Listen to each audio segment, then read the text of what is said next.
La Crimée, on sait c'est où, mais on sait plus trop c'est à qui. Entre ceux qui pensent que c'est en Ukraine et ceux qui pensent que c'est en Russie, Poutine a semble-t-il rapidement tranché. Anecdotique pour vous peut-être, mais problématique pour les populations voisines et l'Occident, qui craignent que quand Poutine passe, les frontières trépassent. Aujourd'hui dans Cassius Bolos, on vous parle des causes et des conséquences de la crise ukrainienne.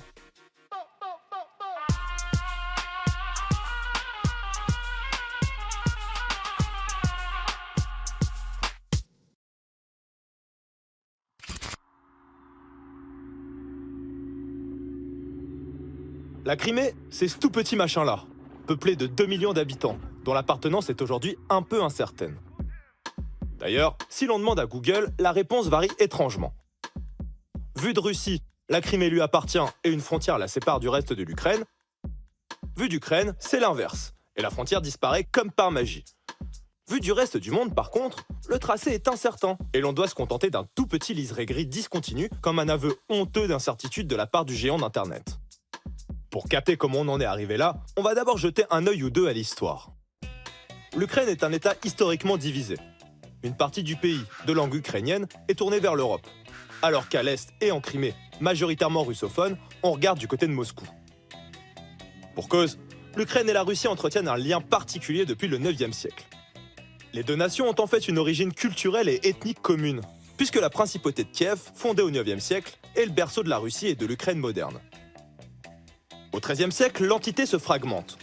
L'ouest du territoire passera plus tard sous domination lituano-polonaise et l'est sous domination moscovite. Au XVIIIe siècle, Catherine II de Russie achève de conquérir la majorité du territoire de l'actuelle Ukraine, ainsi que le Khanat de Crimée, qui sont intégrés à l'Empire de Russie.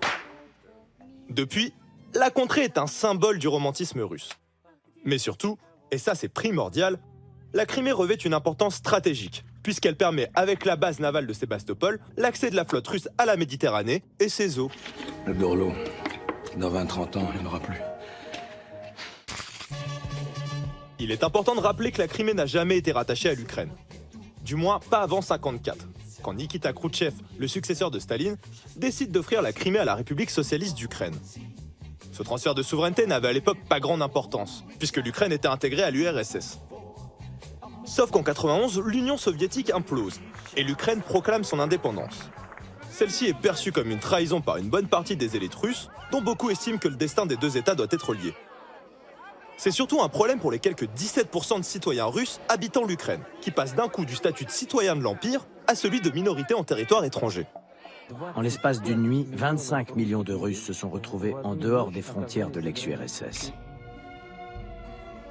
Du coup, la frontière séparant la Russie et l'Ukraine, qui n'était qu'une simple démarcation administrative sous l'URSS, prend en 1991 le statut de frontière internationale. Et la Russie perd pour de bon sa chère Crimée, ce qui va devenir une source continuelle de tensions entre les deux États, jusqu'à l'éclatement d'un conflit ouvert. En janvier 2014, à la suite de la rupture des négociations avec l'Union européenne, un mouvement de protestation mené par les élites pro-européennes et l'extrême droite ukrainienne éclate à Kiev, ce qui mène à la destitution du président pro-russe Viktor Yanukovych. Dans la foulée, un nouveau gouvernement est mis en place et le Parlement retire aussitôt aux Russes son statut de seconde langue officielle.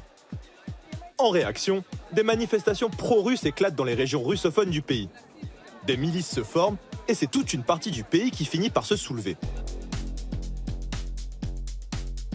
Dans la région du Donbass, des affrontements éclatent entre l'armée ukrainienne et des forces séparatistes soutenues par Moscou.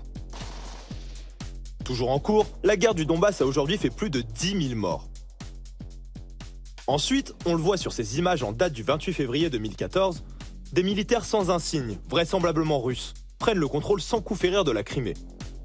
L'indépendance de celle-ci et de Sébastopol est proclamée, un référendum organisé, et le 16 mars, le rattachement à la mer Russie est voté.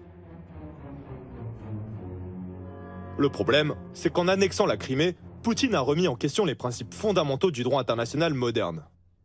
Depuis 1945, l'ONU impose l'interdiction des agressions entre États et des guerres de conquête.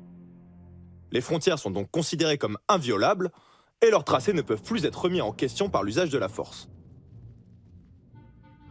Jamais officiellement reconnue par Moscou, l'intervention russe en Ukraine est aussitôt dénoncée et la légalité du rattachement de la Crimée à la Russie est contestée. Côté russe, on brandit la charte de l'ONU et son principe du droit à l'autodétermination des peuples. Et de fait, les Criméens ont voté pour la réintégration à la Russie. Cependant, du côté de la communauté internationale, on dénonce une atteinte à l'intégrité territoriale de l'Ukraine constituée par l'occupation armée de la Crimée et l'emploi de la force dans le Donbass. Pourtant, on peine à imaginer Poutine rétropédaler, encore moins parce qu'on lui a demandé.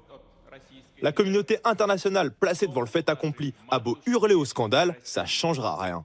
Mais cet affront ne peut pas rester impuni. Je vais écrire un mail à Vladimir Poutine. Je vais être sans pitié. Très cher Vladimir Poutine. Oh, ça va le calmer. Bref, Crimée ne rime pas toujours avec châtiment. Bien que contraire au droit international, l'annexion russe d'une partie du territoire ukrainien est effective. Et l'usage systématique du droit de veto russe à l'ONU empêche tout règlement pacifique du contentieux. En fait, c'est la première fois depuis 1945 qu'une frontière est modifiée par la force. Et c'est une grave remise en cause du droit international. En agissant ainsi, Poutine crée un dangereux précédent et pourrait en inspirer d'autres. On constate donc que malgré tous les grands principes de l'ONU, si un État qui pèse au Conseil de sécurité décide d'envahir et de s'approprier au calme un bout du territoire de son voisin, il peut y aller l'esprit tranquille.